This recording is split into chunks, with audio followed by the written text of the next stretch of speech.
أعوذ بالله من الشيطان الرجيم. بسم الله الرحمن الرحيم.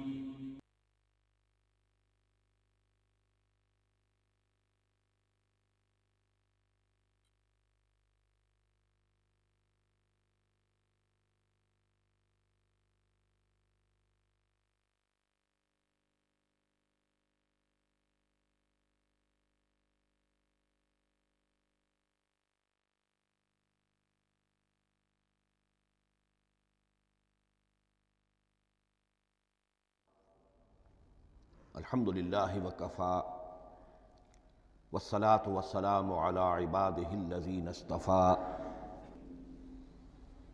خصوصاً علی افضلہم وخاتم النبیین محمد الامین وعلی آلہ وصحبہ اجمعین. اما بعد فقد قال اللہ تبارک وتعالی کما ورد فی سورۃ الزخرف: اعوذ باللہ من الشیطان الرجیم، بسم اللہ الرحمن الرحیم. حامیم والکتاب المبین انا جعلناہ قرآنا عربیا لعلکم تعقلون وَإِنَّهُ فِي أُمِّ الْكِتَابِ لَدَيْنَا لَعَلِيٌّ حَكِيمٌ. وقال تبارک وتعالی کما ورد فی سورۃ الواقعہ: فلا اقسم بمواقع النجوم وإنه لقسم لو تعلمون عظیم. إنه لقرآن کریم فی کتاب مکنون لا یمسہ الا المطہرون تنزیل من رب العالمین. وقال عز وجل کما ورد فی آخر سورۃ الفجر: بل هو قرآن مجید فی لوح محفوظ. صدق اللہ العظیم. رب اشرح لی صدری ویسر لی امری واحلل عقدۃ من لسانی یفقہوا قولی. اللہم ربنا الہمنا رشدنا واعذنا من شرور انفسنا. اللہم ارنا الحق حقا وارزقنا اتباعہ وارنا الباطل باطلا وارزقنا اجتنابہ. اللہم ارحمنا بالقرآن العظیم واجعلہ لنا اماما ونورا وہدی ورحمہ. اللہم ذکرنا منہ ما نسینا وعلمنا منہ ما جہلنا وارزقنا تلاوتہ آناء اللیل وآناء النہار واجعلہ لنا حجتا یا رب العالمین، آمین.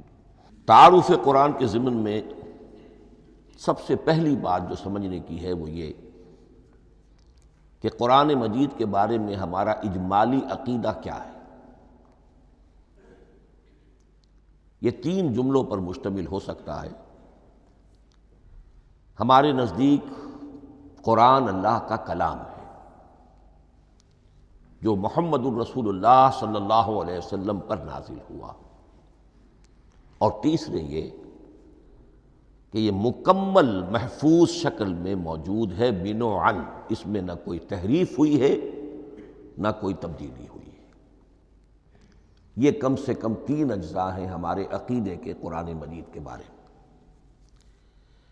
لیکن اب اس کی کچھ علمی توضیحات. سب سے پہلے یہ کہ کلام ہونا، اس کا اللہ کا کلام ہونا،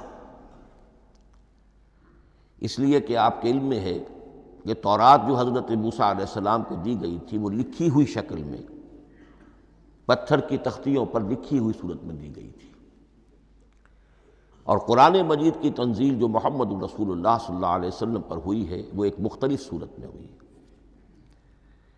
اس کو قرآن مجید خود اللہ کا کلام قرار دیتا ہے. چنانچہ سورہ توبہ کی آیت ہے، آیت نمبر 6: وَإِنْ أَحَدٌ مِّنَ الْمُشْرِكِينَ اسْتَجَارَكَ فَأَجِرْهُ حَتَّى يَسْمَعَ كَلَامَ اللَّهِ ثُمَّ أَبْلِغْهُ مَأْمَنَهُ. جب ہجرت کے 9ویں سال آخری وارننگ دی گئی تھی مشرکین عرب کو کہ اب صرف تمہیں چند مہینے کی مہلت دی جا رہی ہے، اس دوران میں آخری فیصلہ کر لو اسلام قبول کرنا ہے یا نہیں، اس لیے کہ اس کے بعد مشرکین عرب کے لیے کوئی رعایت نہیں ہوگی، جو لوگ اسلام قبول نہیں کریں گے انہیں تہہ تیغ کر دیا جائے گا۔ فَإِذَا انْسَلَخَ الْأَشْهُرُ الْحُرُمُ فَاقْتُلُوا الْمُشْرِكِينَ حَيْثُ وَجَدتُّمُوهُمْ، جب یہ مہلت ختم ہو جائے تو ان مشرکین کا قتل عام کرو۔ اس کی وضاحت پھر جب سورہ توبہ ہم پڑھیں گے تو اس وقت ہوگی، اس وقت یقیناً ذہن میں کچھ اشکالات آئیں گے، لیکن اس وقت اس ضمن میں تفصیلی بحث کا موقع نہیں۔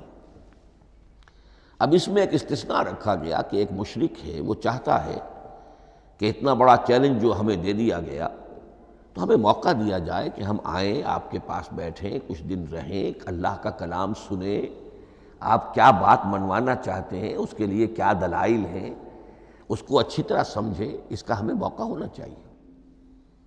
اس کے لیے یہ آیت نازل ہوئی کہ وَإِنْ أَحَدٌ مِّنَ الْمُشْرِكِينَ اسْتَجَارَكَ، اے نبی اگر ان مشرکین میں سے کوئی شخص آپ سے پناہ طلب کرے فَأَجِرْهُ، اسے پناہ دیجئے، حَتَّى يَسْمَعَ كَلَامَ اللَّهِ، یہاں تک کہ وہ اللہ کا کلام سن لے، ثُمَّ أَبْلِغْهُ مَأْمَنَا، پھر یہ بھی نہیں کہ اسی وقت اسے کہا جائے کہ تم مانتے ہو یا نہیں مانتے، نہیں، پھر اسے اس کے امن کے مقام پر پہنچا دو۔ یہ جو آیت ہے اس میں لفظ کلیئر آ گیا کہ قرآن مجید اللہ کا کلام ہے، لیکن اب اسی تل کے اوٹ میں پہاڑ والا مسئلہ ہے، ٹپ آف آئس برگ، اس کے نیچے وہ کتنا بڑا تودہ ہوتا ہے۔ کلام جو ہے اللہ تعالیٰ کی صفت ہے، اور یہ بڑا مسئلہ گہرا ہے، اور علم کلام کا ایک بڑا پیچیدہ مسئلہ ہے کہ ذات باری تعالیٰ اور اس کی صفات کے مابین کیا ربط و تعلق ہے۔ آیا صفات ذات کا جز ہیں، جزو لا ینفک ہیں، حصہ ہے، یا کچھ زائد بر ذات، جس کو علامہ اقبال نے ایک جگہ کہا ہے صفات ذات حق، حق سے جدا یا عین ذات۔ یہ ہمارے علم کلام کا ایک بڑا پیچیدہ مسئلہ ہے، لیکن یہ کہ اس میں متکلمین کا جو تقریباً اجماعی فیصلہ ہے وہ دو لفظوں میں آتا، لا عین ولا غیر۔ اللہ کی صفات نہ تو اس کی ذات کا عین ہے نہ اس کی ذات سے غیر ہے، بہت پیچیدہ شکل ہے، اور یہ بھی اس وقت کا میرا موضوع نہیں ہے، میں صرف کسی اور موضوع کے لیے صرف حوالے دے رہا ہوں۔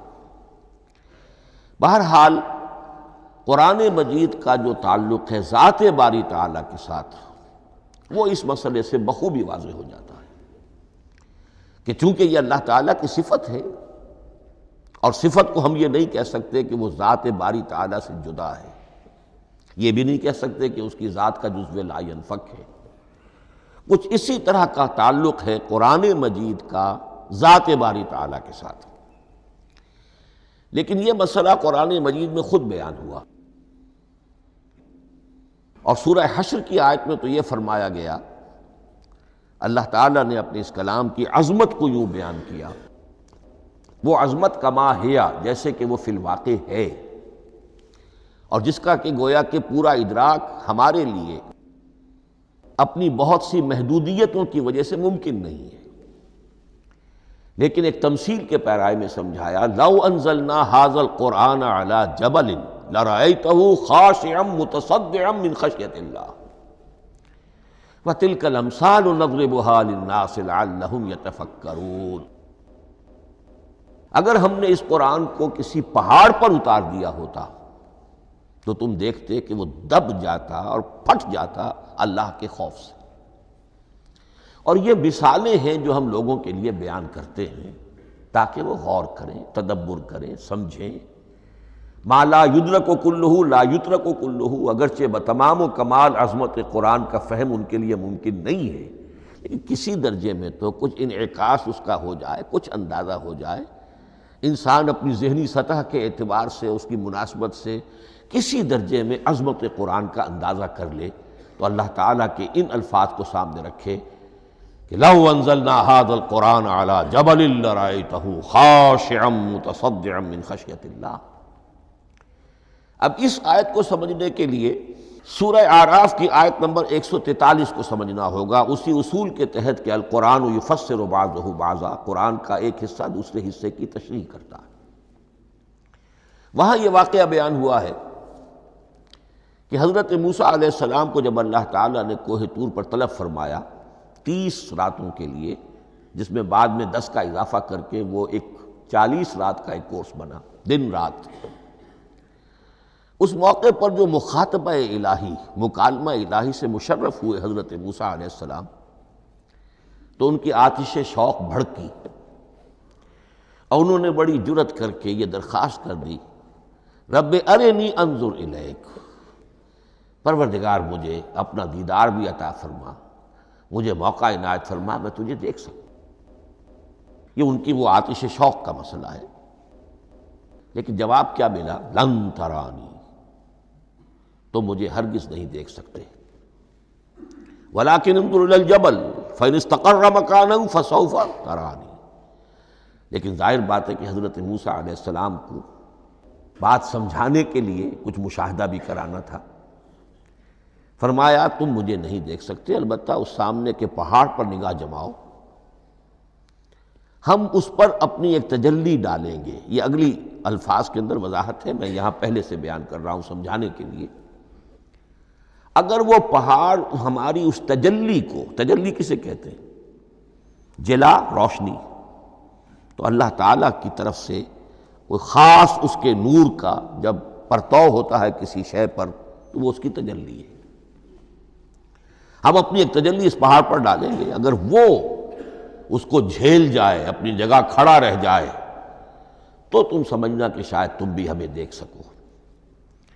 فلما تجلی ربہ للجبل، اب یہاں وہ لفظ آ گیا، جب اللہ نے تجلی اپنی پہاڑ پر ڈالی، جعلہ دکا وخر موسیٰ صعقا، وہ پہاڑ ریزہ ریزہ ہو گیا اور حضرت موسیٰ بے ہوش ہو کر گر گئے۔ اب یہ بے ہوش ہو کر گر جانا، جبکہ وہ تجلی براہ راست بھی نہیں ہے، بالواسطہ ہے۔ مشاہدہ جو کر رہے حضرت موسیٰ وہ بالواسطہ ہے، تجلی پہاڑ پر ہے، لیکن یہ کہ اس کا بھی بالواسطہ اس کا جو ہوا ہے، اس کی جو تاثیر ہوئی حضرت موسیٰ علیہ السلام پر کہ وہ اس کی تاب نہ لا سکے اور بے ہوش ہو کر گر گئے۔ یہاں سے یہ بات سمجھ میں آتی ہے کہ یہ تجلی یہ ذات باری تعالیٰ تھی جس نے کوہ طور کو جلا کر بھسم کر دیا یا ٹکڑے ٹکڑے کر دیا، ریزہ ریزہ کر دیا۔ اب ذات الہی کے ساتھ جو تعلق ہے کلام الہی کا، اور یہ صفت جو لا عین ولا غیر کے درجے میں ہے ذات کے ساتھ، تو وہی تاثیر اس کلام الہی کی بھی ہے۔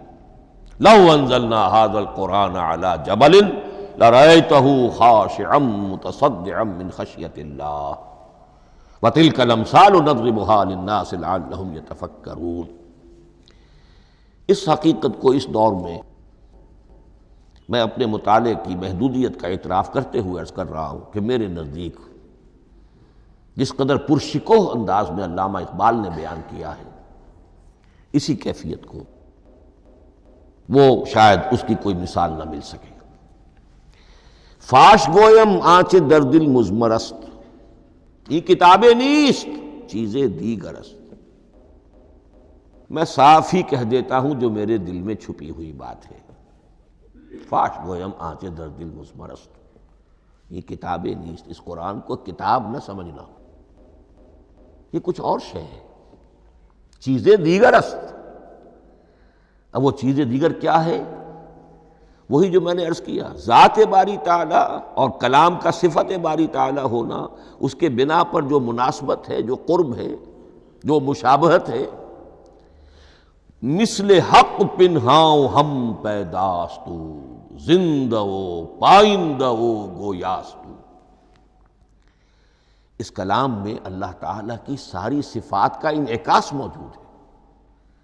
یہ بات ویسے بھی سمجھ میں آتی ہے، کوئی شخص ذرا گفتگو کرے، چند جملے جب وہ ادا کرے گا اپنی زبان سے تو معلوم ہو جائے گا کہ اس کے فہم کا، اس کی دانش کا، اس کے مطالعے کا حدود اربع کیا ہے اور اس کے ذہن کی سطح کیا، سمجھ میں آ جائے گی بات۔ اس لیے کہ کلام جو ہے وہ متکلم کی پوری شخصیت کی عکاسی کر رہا ہوتا۔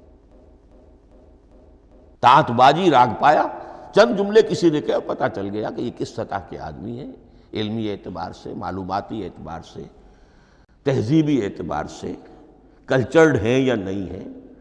یہ ساری باتیں چند جملوں میں واضح ہو جائیں گی۔ تو اللہ تعالیٰ کی بھی جملہ صفات کا عکس اس قرآن میں موجود ہے۔ ان میں سے جن چند چیزوں کا ذکر علامہ نے شعر میں کیا، وہ جو سورہ حدید کی آیت ہے، هو الاول والآخر والظاہر والباطن، اللہ الظاہر بھی ہے، الباطن بھی ہے۔ اتنا ظاہر کہ اس سے زیادہ ظاہر کوئی شے نہیں، اور اتنا باطن کہ اس سے زیادہ چھپی ہوئی کوئی شے نہیں۔ اسی لیے حضور سے جو منقول ہیں الفاظ کہ پروردگار انت الظاہر فلیس فوقک شیء وانت الباطن فلیس دونک شیء، یہی کیفیت قرآن کی ہے۔ مثل حق پنہاں و ہم پیداستو، پنہاں بھی ہے ظاہر بھی ہے، جیسے ذات باری تعالی، اور جیسے اللہ تعالیٰ کی شان ہے جو آیت الکرسی کے شروع میں آئی، الحی القیوم،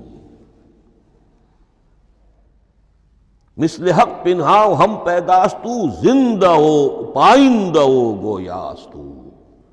یہ قرآن جو ہے اللہ تعالیٰ کی صفات کا ایک عکس اپنے اندر رکھتا ہے۔ اس سے ذرا آگے چلیے، کلام کے بارے میں۔ اب کلام الہی ظاہر بات ہے کہ صفت ہے، اور صفت قدیم ہے۔ اللہ کی صفات حادث نہیں ہے، اللہ کی ذات بھی قدیم ہمیشہ سے ہے، اور اس کی صفات بھی قدیم ہمیشہ سے۔ اور یہ جو کلام الہی ہے، ظاہر بات ہے کہ یہ جو ہماری زبان کے حروف و اصوات ہیں، کلام الہی تو ان سے منزہ ہے، مبرہ ہے، ماورا ہے، اعلیٰ ہے، عرفہ ہے۔ ہماری زبانوں کے حروف و اصوات، الفابیٹس جگہ جگہ تبدیل ہو جائیں گے، انگریزی کے کچھ اور ہیں، اردو کے کچھ اور ہیں، عربی کے کچھ اور ہیں۔ کلام الہی ان تمام سے آگاہ، عرفہ، منزہ اور مبرہ ہے۔ یہ کلام الہی جب بھی نازل ہوا ہے، ظاہر بات ہے حضرت موسیٰ پر اگر کتاب اتاری گئی، وہ بھی علم الہی سے آئی، لیکن وہ عبرانی زبان میں آئی۔ حضرت عیسیٰ علیہ السلام پر انجیل اتاری گئی، ہم یقین سے نہیں کہہ سکتے، دو میں سے کسی ایک زبان میں اتاری گئی ہوگی، یا عبرانی ہوگی، اس لیے کہ شام کے جس علاقے میں، فلسطین کے جس علاقے میں ان کی پیدائش ہوئی، اور جہاں وہ دعوت و تبلیغ کے لیے گھومتے رہے، اس کے عوام کی زبان تھی آرامی، اور خواص کی زبان تھی عبرانی، ہیبریو۔ تو یا تو وہ بھی تورات کی طرح عبرانی ہی میں نازل ہوئی تھی، یا آرامی میں ہوگی، لیکن اب کوئی نسخہ نہ ہیبریو کا، کوئی قدیم نسخہ دنیا میں موجود ہے، نہ آرامی کا۔ جو سب سے پرانا نسخہ ملتا ہے انجیل کا، وہ اس کا ترجمہ ہے، لیٹن زبان کا ترجمہ ہے، یا گریک ترجمہ ہے، اصل کوئی نہیں۔ بہرحال جب وہ کلام الہی محمد الرسول اللہ پر نازل ہوا، اب اس نے حروف و اصوات کا وہ جامہ پہنا کہ جو عربی زبان کے ہیں۔ یہی وجہ دیکھیے، میں نے جو آیت سورہ حامیم، یہ جو سلسلہ سور ہے اس میں سے سورہ زخرف کی آیت جو میں نے آپ کو سنائی، حامیم والکتاب المبین انا جعلناہ قرآنا عربیا لعلکم تعقلون، ہم نے بنا دیا ہے اپنے اس کلام کو قرآن عربی، اس کو عربی حروف و اصوات کا جامہ ہم نے پہنا دیا ہے۔ انا جعلناہ قرآنا عربیا لعلکم تعقلون، کہ چونکہ مخاطب اول جو قوم تھی امیین، ان کی زبان عربی تھی، لعلکم تعقلون، تاکہ تم اس کو سمجھ سکو۔ اب اس سے آگے چلیے، اصل قرآن مجید کے 3 مقامات سے معلوم ہوتا ہے، اصل قرآن اللہ کے پاس ہے۔ یہ قرآن جو ہمارے پاس ہے، مصحف ہے، مصحف عثمان رضی اللہ تعالی عنہ، یہ اس قرآن کی مصدقہ نقل ہے۔ اصل قرآن کہاں ہے؟ ایک جگہ فرمایا بل ہوا قرآن مجید فی لوح محفوظ، لوح محفوظ میں ہے، اصل قرآن وہاں ہے۔ اسی طریقے سے اسی سورہ زخرف کی اگلی آیت کیا ہے؟ ہم نے اسے عربی قرآن بنا کر اتارا، لیکن اصل قرآن کیا ہے؟ وَإِنَّهُ فِي أُمِّ الْكِتَابِ لَدَيْنَا لَعَلِيٌّ حَكِيمٌ، حقیقت میں تو یہ ام الکتاب میں ہے جو ہمارے پاس ہے، اور علی ہے بہت بلند، حکیم بڑی حکمت والا، یا محکم مضبوط، حکیم کے دونوں معنی ہیں۔ استحکام بھی اسی ہے کاف اور میم کے مادے سے بنا ہے، کسی شے کا پختہ ہو جانا، مضبوط ہو جانا، اور عقل کی پختگی وہ حکمت ہے، وہ دانائی ہے۔ اس اعتبار سے نوٹ کیجئے اصل قرآن کہاں ہے؟ لوح محفوظ میں۔ اصل قرآن کہاں ہے؟ ام الکتاب میں۔ اسی کو کہا گیا ہے ایک اور مقام پر فی صحف مکرمۃ مرفوعۃ مطہرۃ بایدی سفرۃ کرام بررہ۔ یہ قرآن، اصل قرآن تو بڑے صحیفوں میں، ان صحیفوں میں ہے، ان صفحات میں ہے، ان اوراق میں ہے، جس کی شان کیا ہے؟ مکرمۃ، جن کی انتہائی تعظیم کی جاتی ہے، مطہرۃ، نہایت پاک صحیفے، فی صحف مکرمۃ مرفوعۃ، بلند و بالا، مطہرۃ بِأَيْدِي سَفَرَةٍ کرام بررہ، ان فرشتوں کے ہاتھ میں جو بہت باعزت، بہت اونچے درجے کے، ان کے ہاتھوں میں ہے۔ وہ لوگ ہیں کہ جن کی تحویل میں ہے یہ کلام پاک، فی صحف مکرمۃ مرفوعۃ مطہرۃ بِأَيْدِي سَفَرَةٍ کرام بررہ۔ اب اسی کو بیان کیا ہے سورہ واقعہ میں، فلا اقسم بمواقع النجوم، تو نہیں، میں قسم کھاتا ہوں ستاروں کے ڈوبنے کی جگہ کی۔ وَإِنَّهُ لَوْ تَعْلَمُونَ لَقَسَمٌ عَظِيمٌ، وَإِنَّهُ لَقَسَمٌ لَوْ تَعْلَمُونَ عَظِيمٌ، اور اگر تم جان سکتے تو یہ بہت بڑی قسم ہے جو ہم نے کھائی ہے، بہت بڑی گواہی ہے جو ہم نے پیش کی ہے۔ اب تدریجاً اس کا انکشاف ہو رہا ہے۔ یہ آج جو تصور ہے بلیک ہولز کا، اس سے کچھ اندازہ ہوتا ہے یہ ستارے کہاں ڈوب جاتے ہیں، بڑے بڑے ستارے نسیم منسیہ ہو جاتے ہیں، ستارے نہیں، پوری گیلیکسیز اس میں گم ہو جاتے ہیں، وہ مقبرے ہیں بڑی بڑی گیلیکسیز کے۔ فلا اقسم بمواقع النجوم وانہ لقسم لو تعلمون عظیم انہ لقرآن کریم، یہ قرآن ہے بہت باعزت، فی کتاب مکنون، اور یہ اس کتاب میں جو چھپی ہوئی ہے۔ یہ لؤلؤ مکنون کا لفظ آتا ہے قرآن مجید میں، جیسے موتی ہوتے ہیں انہیں چھپا کر رکھا جاتا ہے ڈبیوں میں، مخملی ڈبیوں کے اندر موتیوں کو، اسی طریقے سے فی کتاب مکنون، لا یمسہ الا المطہرون، وہ صحیفے بھی بہت مطہرہ تھے اور ان کو چھو نہیں سکتے مگر وہی جو انتہائی پاک ہیں، ملائکہ مقربین، جن کے قریب سے بھی ہو کر معصیت یا گناہ کا کوئی تصور تک نہیں گزر سکتا، وہ ہیں جو اس کو چھوتے ہیں، ان کے ہاتھوں میں ہے، ان کی تحویل میں ہے۔ یہ ہے وہ چیزیں کہ جس سے اندازہ ہوا کہ اصل قرآن کہاں ہے۔ یہ جو ہمارے پاس ہے در حقیقت یہ نقل مطابق اصل ہے، مصدقہ نقل ہے۔ اب اس میں آپ سے عرض کر دوں کہ ایک بہت خوبصورت بات ہمیں جو ملتی ہے، تورات میں جو استثناء، جو صفر استثناء ہے، ڈیوٹرانومی، اس کے 18ویں باب میں 18ویں اور 19ویں آیات جو ہیں اس میں ذکر موجود ہے، میں ان کے لیے انہی کے بھائیوں میں سے تیری مانند ایک نبی برپا کروں گا۔ اللہ تعالیٰ کلام فرما رہے ہیں یہاں حضرت موسیٰ علیہ السلام سے، آج بھی موجود ہے، اولڈ ٹیسٹمنٹ، ڈیوٹرانومی، یا کتاب استثناء سفر استثناء اس کا 18واں باب اس کی 18ویں اور 19ویں آیات جب چاہیں جا کر دیکھ لیں۔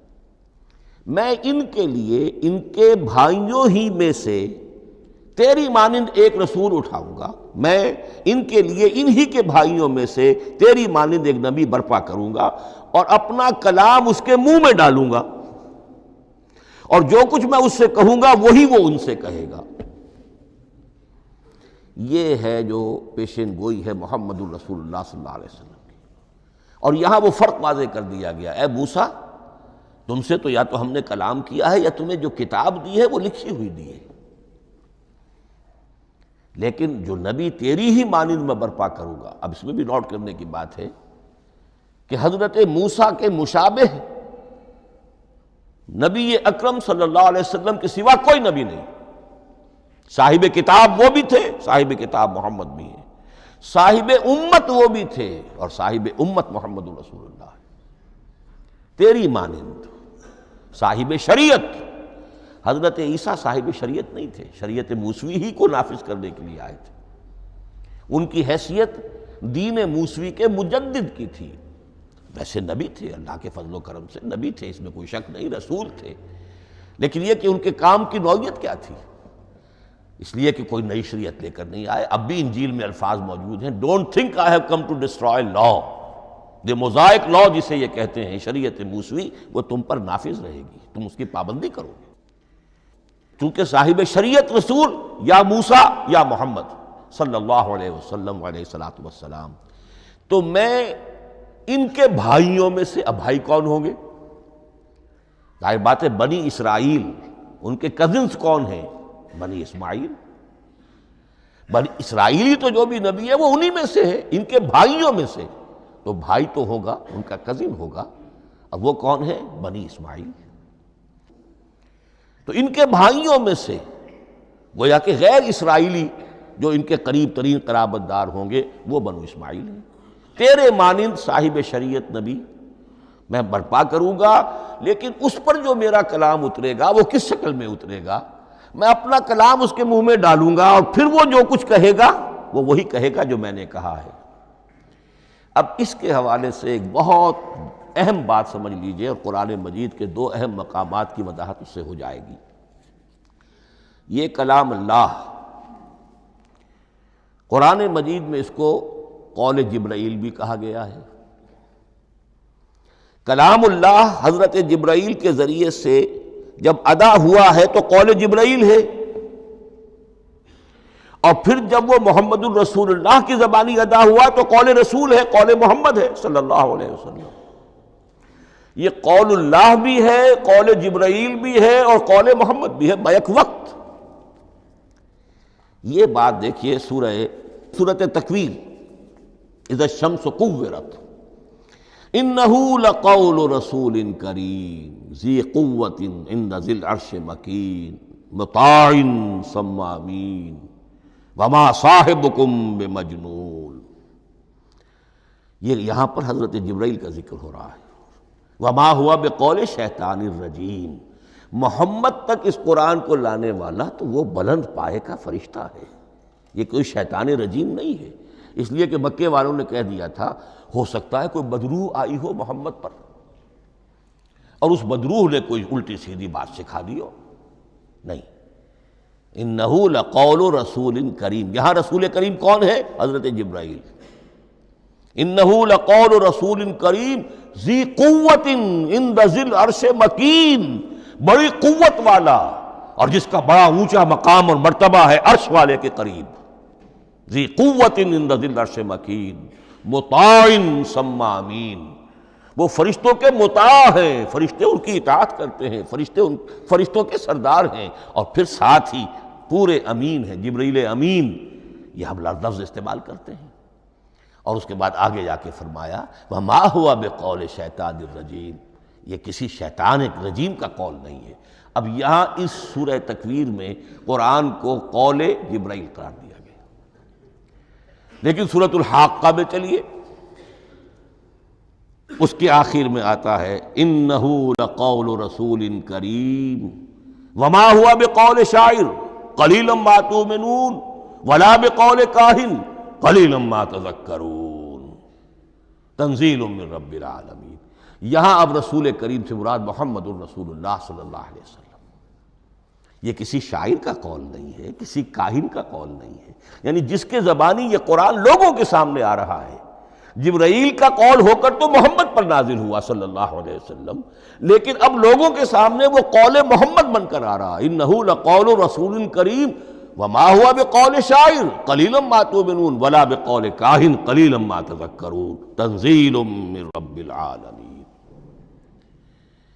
تو قرآن مجید کلام اللہ ہے، پھر وہ قول جبرائیل بنا جب جبرائیل نے آ کر محمد کو سنایا، اور پھر وہ قول محمد بنا جب محمد کی زبان مبارک سے لوگوں نے اسے سنا، اہل عرب نے سنا، اور پھر وہ بات پھیلتی چلی گئی۔ اب آخری بحث اس موضوع پر جو ہے وہ یہ ہے، کلام الہی کی 3 صورتیں ہیں جو قرآن مجید میں سورہ شورى کی آیت نمبر 51 میں بیان ہوئی ہے۔ وما كان لبشر ان يكلمه اللہ، کسی بشر، کسی انسان کی یہ حیثیت نہیں ہے، مقام نہیں ہے کہ اللہ اس سے کلام کرے۔ یہ نہیں کہا کہ اللہ کے لیے ممکن نہیں ہے، نہیں، اللہ کے لیے تو ہر شے ممکن ہے، لیکن کسی بشر کا یہ مقام نہیں ہے کہ اللہ اس سے کلام کرے۔ مخلوق ہے، بشر ہے۔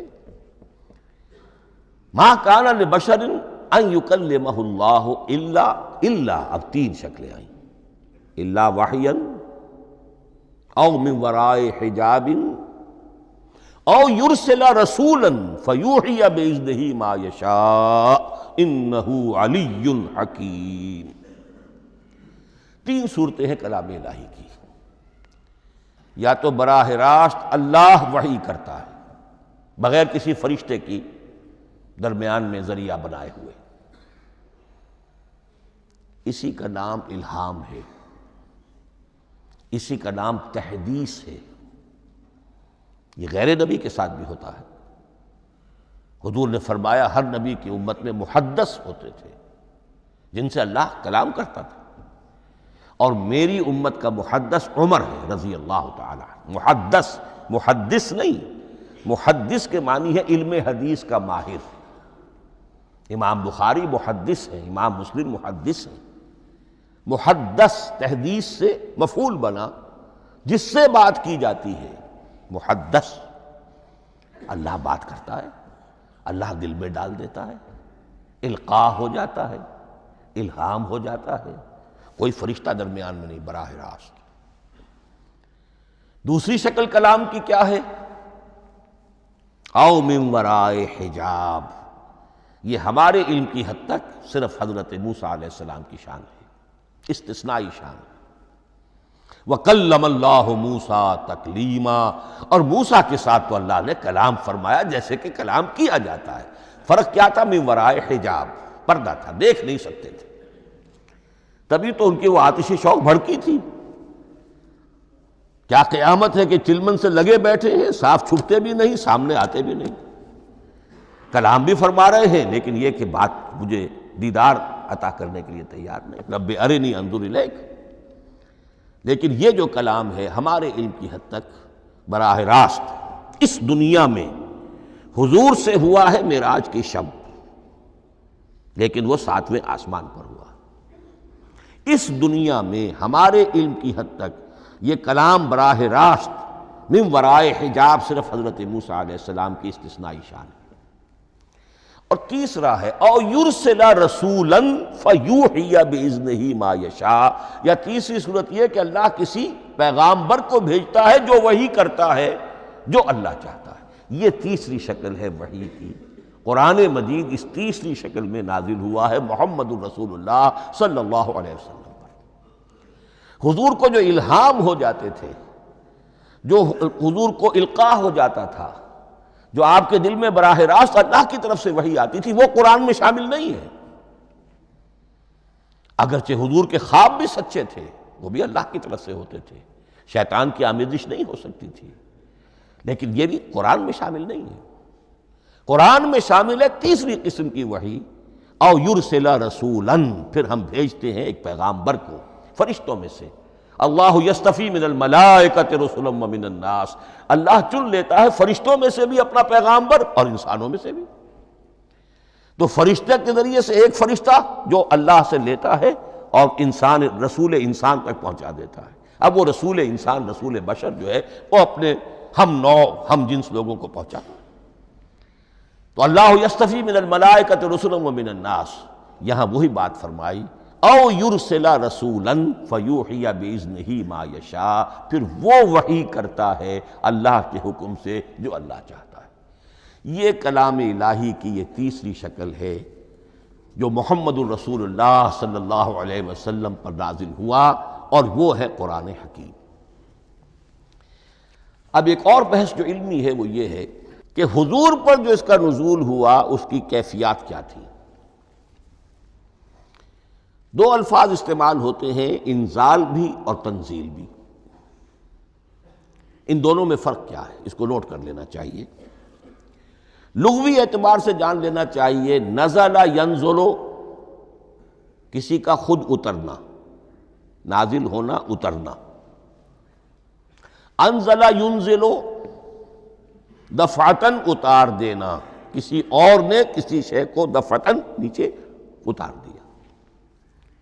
یہی مفہوم نزلہ کے ساتھ بے لگ جائے تو آ جاتا ہے، با کے ساتھ نزلہ بہی، یہ اتارنے کے مفہوم میں آئے گا۔ لفظی ترجمہ یہ بھی کر سکتے وہ اترا اس شے کے ساتھ۔ نزل بہ الروح الامین، اس کو لے کر نازل ہوا خود روح الامین فرشتہ علی قلبک، اے محمد صلی اللہ علیہ وسلم آپ کے قلب مبارک پر۔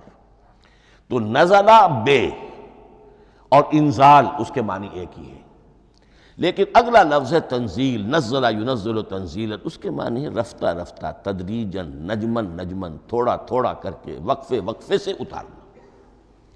جیسے عربی میں اعلام کہیں گے کسی کو کچھ بتا دینا، باخبر کر دینا، مطلع کر دینا، بھائی مطلع کر دیا میں نے، اب تم جانو تمہارا کام، یہ اعلام کہلائے گا۔ تعلیم کسے کہتے ہیں؟ سکھانا، درجہ بدرجہ، دیکھنا اس کی استعداد کیا ہے، آج یہ کیا بات سمجھ سکتا ہے، میں اتنے ہی درجے تک سمجھاؤں، اب کل میں اسے مزید سمجھاؤں گا، پرسوں مزید سمجھاؤں گا۔ یہ درجہ بدرجہ کسی شے کو سمجھانا، یہ تعلیم ہے۔ تو انزل ینزل انزالا، یہ ہے اتار دینا دفعتاً، اور نزل ینزل تنزیلا، یہ ہے تدریجاً اتارنا۔ اب قرآن مجید کے لیے یہ دونوں الفاظ مستعمل ہیں، لیلۃ القدر اور لیلۃ المبارکہ۔ اب یہ دو بھی نوٹ کر لیجئے، قرآن مجید میں چونکہ اہم مضامین کم سے کم دو جگہ پر ضرور آتے ہیں۔ انا انزلناہ فی لیلۃ القدر، یہاں انزلنا ہے، نزلنا نہیں ہے، انزلنا ہے، ہم نے اتارا اس کو لیلۃ القدر میں۔ اور باقی صورت تو آپ کو یاد ہوگی، وما ادراک ما لیلۃ القدر، لیلۃ القدر خیر من الف شہر، تنزل الملائکۃ والروح فیہا باذن ربہم من کل امر، سلام ہی حتی مطلع الفجر۔ لیکن یہ اہم مضمون قرآن مجید میں دوسری جگہ بھی ہے، سورہ دخان کے شروع میں فرمایا حامیم والکتاب المبین انا انزلناہ فی لیلۃ مبارکۃ انا کنا منذرین فیہا یفرق کل امر حکیم امرا من عندنا انا کنا مرسلین رحمتا من ربک انہ هو السمیع العلیم۔ یہ لیلۃ المبارکہ ہے، ایک ہی ہے، لیلۃ القدر اور لیلۃ المبارکۃ، ان دونوں کے لیے وہی انزلنا کا لفظ آیا۔ لیکن یہ کہ سابقہ کتابوں کے اعتبار سے قرآن مجید کا فرق واضح کیا گیا ہے، مثلا سورہ نساء کی آیت نمبر 136 بہت نمایاں ہے، بہت نمایاں ہے۔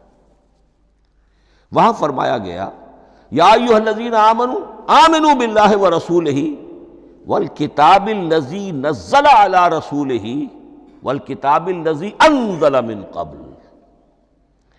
اے ایمان کے دعوے دارو، حقیقتاً ایمان لاؤ، ایسے ایمان لاؤ جیسے ایمان لانے کا حق ہے، اللہ پر بھی اور اس کے رسول پر بھی، اور اس کتاب پر بھی جو اللہ نے اپنے رسول پر نازل فرمائی، اور اس کتاب پر بھی جو اللہ نے پہلے نازل فرمائی۔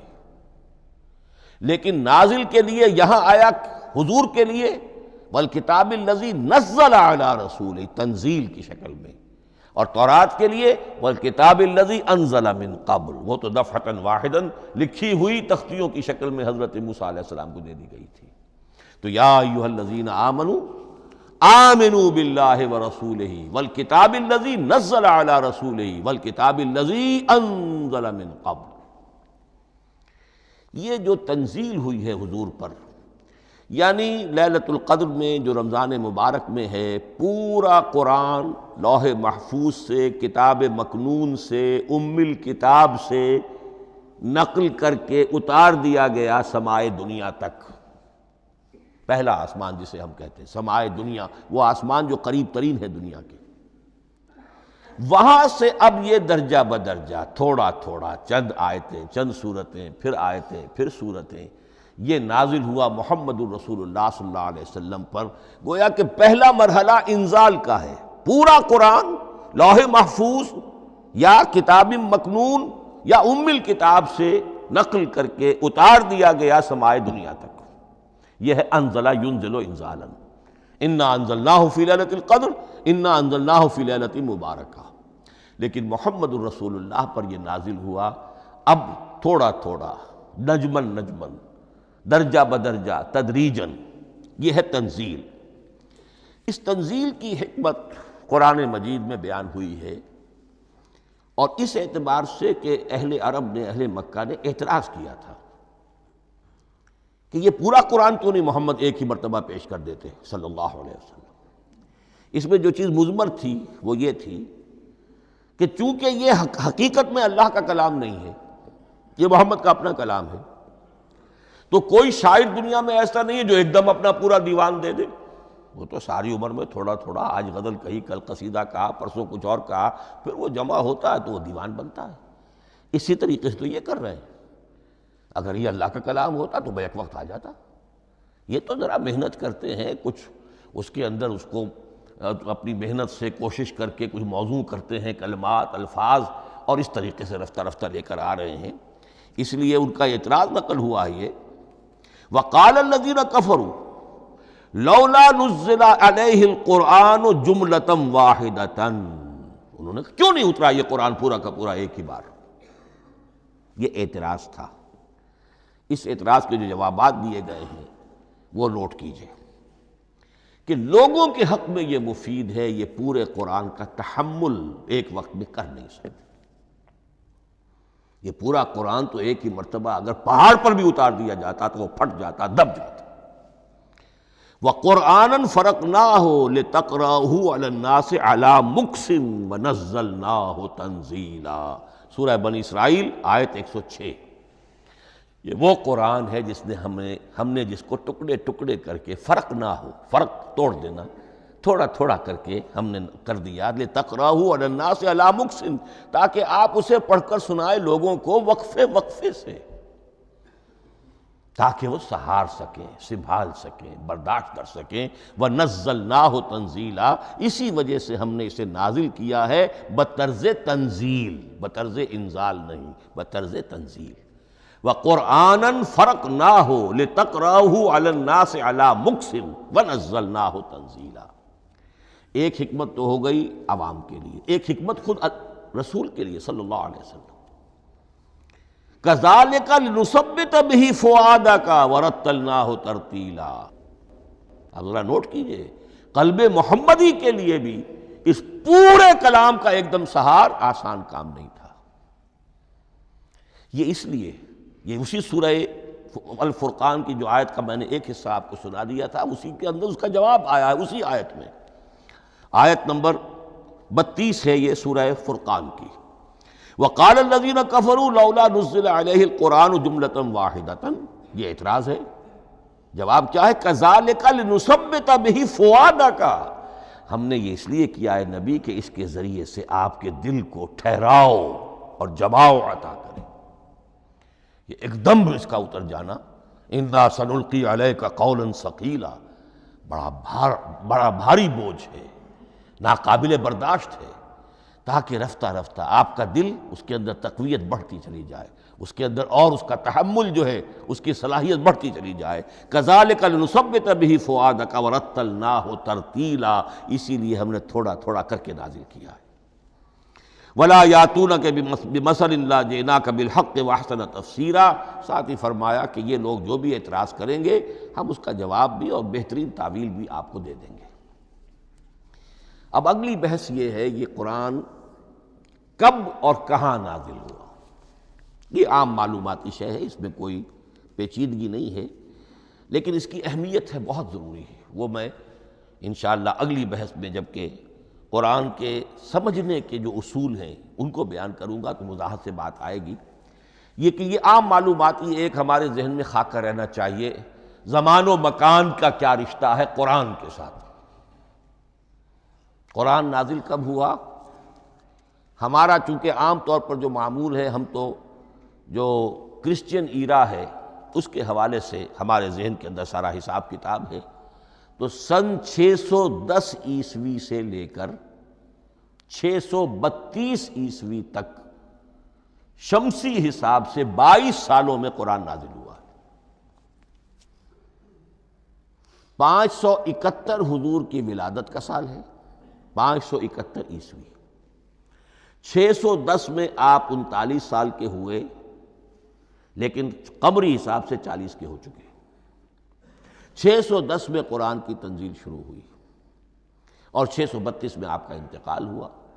22 برس زمانی اعتبار سے نقشہ ذہن میں رکھیے، اور اسے ہم اگر دوسرے حساب سے کہیں گے تو عام الفیل، وہ جو ابرہہ آیا تھا بیت اللہ کو ڈھانے کے لیے، وہ سال عربوں میں بہت مشہور ہو گیا تھا، اور وہی سال حضور کی ولادت کا ہے، تو عام الفیل ہی میں حضور کی ولادت ہوئی، لہذا 40 عام الفیل میں قرآن مجید کا نزول شروع ہوا، اور 11 ہجری تک یہ 23 برس بنتے ہیں قمری حساب سے۔ ایک رائے یہ بھی ہے کہ قرآن کا نزول 20 برس میں ہوا ہے، اور اس میں وضاحت یہ ہے کہ پہلے 3 سال اللہ تعالیٰ نے ایک فرشتے کو، حضرت اسرافیل علیہ السلام کو مامور کیا تھا حضور کی تعلیم پر۔ دنیاوی اعتبار سے حضور نے کوئی تعلیم حاصل نہیں کی، آپ امی تھے،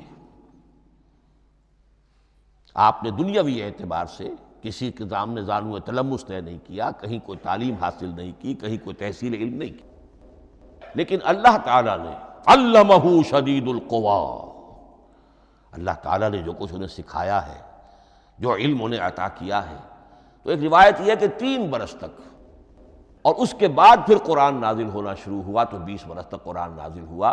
لیکن وہ لوگ بھی مانتے ہیں کہ سورہ علق کی آیتیں نازل ہو چکی تھی، پھر 3 برس کا وقفہ ہے۔ سورہ علق کی آیتیں کیا ہیں؟ جو پہلی وحی ہے، اقرأ بسم ربک الذی خلق، خلق الانسان من علق، اقرأ وربک الاکرم الذی علم بالقلم، علم الانسان ما لم یعلم۔ گویا کہ بسم اللہ ہو رہی ہے محمد الرسول اللہ صلی اللہ علیہ وسلم کی تعلیم کی، اور جن گھرانوں میں یہ رواج ابھی تک چل رہا ہو، بسم اللہ بچوں کی کراتے ہیں، ایک تقریب کی شکل میں منعقد کرتے ہیں، ہمارے ہاں یہ رواج تھا، اب ہم چھوڑ چکے ہیں، کہ جو تقریب بھی حضور کی اور صحابہ کی زندگیوں سے ثابت نہ ہو، ہمیں کوشش کرنی چاہیے کہ ان تقریبات کا سلسلہ منقطع کریں۔ ما انا علیہ واصحابی، ہماری تقریبات جو ہیں وہ بس وہیں تک محدود رہنی چاہیے۔ بہرحال وہ جو ایک چلتی ہے روایت، 4 سال 4 مہینے 4 دن کا بچہ یا بچی ہے تو بسم اللہ یہی آیتیں پڑھی جاتی ہیں، پڑھ تو نہیں سکتا، انگلی رکھ کر پڑھانے والا کوئی عالم دین بیٹھ جاتا ہے سامنے، وہ نہا دھو کر بچہ یا بچی بیٹھی ہوئی ہے، اور اس کو اقرأ بسم ربک الذی خلق، خلق الانسان من علق، اقرأ وربک الاکرم الذی علم بالقلم، علم الانسان ما لم یعلم۔ اب اس میں تو سارا پڑھنے پر زور ہے، حصول علم پر زور ہے، کسی تبلیغ کا حکم ہی نہیں، ابھی رسالت کا کوئی تذکرہ کچھ بھی نہیں، اس میں تو قیامت کا بھی کوئی ذکر نہیں۔ اب اس کے بعد روایت یہ ہے کہ 3 برس تک پھر حضرت اسرافیل دن رات حضور کے ساتھ رہے ہیں اور آپ کی تعلیم ہوئی ہے، اور پھر 3 برس کے بعد پھر وحی کا سلسلہ شروع ہوا ہے، واللہ عالم۔ لیکن یہ کہ جب سورہ اقرا نازل ہو چکی ہے اس کی 5 آیتیں، تو وہ 3 برس بھی اس کا وقفہ شمار ہوں گے، زمانہ نزول پھر وہی 23 برس رہے گا۔ اسی کے ساتھ میں نے عرض کیا تھا کہ دوسری بات یہ کہاں نازل ہوا قرآن۔ ایک لفظ میں تو یہ سمجھ لیجئے یہ حجاز میں نازل ہوا۔ حجاز جزیرہ نماء عرب کا ایک خاص حصہ ہے، پہاڑی سلسلہ، یوں سمجھ لیجئے، اس کو ذہن میں رکھیے۔ جزیرہ نماء عرب جو ہے وہ شمال سے جنوب کی طرف چوڑا ہوتا جاتا ہے، شمال میں شام اور عراق کی طرف جاتا ہے تو وہ تنگ ہے، پھر نیچے چوڑا ہو رہا ہے۔ اس کا جو مغربی ساحل ہے جس پر جدہ کی بندرگاہ بھی ہے، ینبو کی بھی ہے، اس کے کہیں وہ ایک میدان شروع ہوتا ہے ساحل سے، کہیں وہ بہت مختصر ہے، کہیں خاصا چوڑا ہے، اس کو کہتے ہیں تہامہ۔ پھر ایک پہاڑی سلسلہ ہے، اس کو کہتے ہیں حجاز۔ یہ پہاڑی سلسلہ جو ہے اس کے بعد جو ہے وہ نجد کہلاتا ہے، وہ سطح مرتفع ہے، پلیٹو۔ تو یہ تین حصے ہیں جزیرہ نماء عرب کے جغرافیائی اعتبار سے، اور حجاز کہتے بھی ہیں پردے کو، حاجزن، پردہ جو دو چیزوں کے درمیان حائل ہو جائے۔ تو یوں سمجھیے کہ یہ فلیٹ ہے نجد کا، اور یہ فلیٹ ہے میدان، یہ ہے تہامہ کا، اور درمیان میں یہ پہاڑی سلسلہ کھڑا ہوا ہے، تو یہ گویا کہ ان دونوں کو جدا کر رہا، یہ حجاز ہے۔ اس حجاز ہی کا شہر مکہ ہے، اس حجاز ہی کا شہر مدینہ ہے، اس حجاز ہی کا شہر طائف ہے، اس حجاز ہی کی آخری ٹپ سمجھ لیجئے تبوک ہے۔ تو حضور صلی اللہ علیہ وسلم کی پوری زندگی آغاز وحی کے بعد سے لے کر وہ اسی علاقے کے اندر، پہلے آپ مکے میں تھے، قرآن مجید کی جو صورتیں اس دور میں نازل ہوئیں، یہ آیتیں نازل وہ مکیات کہلاتی ہیں۔ پھر آپ نے ہجرت کی، اور ہجرت کر کے جب آپ جا رہے تھے اس دوران میں بھی کچھ قرآن نازل ہوا اثناء ہجرت میں۔ پھر آپ مدینہ تشریف فرما ہوئے، اب وہ ہم کہتے ہیں مدنی قرآن، لیکن مدنی قرآن سارا مدینے میں نازل نہیں ہوا۔ آپ کبھی جا رہے کسی مہم پر، کسی جنگ کے لیے، غزوہ بدر کے لیے آ گئے ہیں، تو وہاں جو آیات نازل ہو رہی ہیں وہ مدینے میں تو نہیں ہو رہی۔ براڈ تقسیم تو یہی ہے، مکی مدنی۔ ہجرت سے قبل جو کچھ نازل ہوا وہ مکی، ہجرت کے بعد جو کچھ نازل ہوا وہ مدنی۔ لیکن صرف مدنی کہنا صحیح نہیں ہے، اثناء سفر تبوک، اتنا طویل سفر ہے آپ کا، اس کے دوران آتے جاتے قرآن نازل ہوتا رہا۔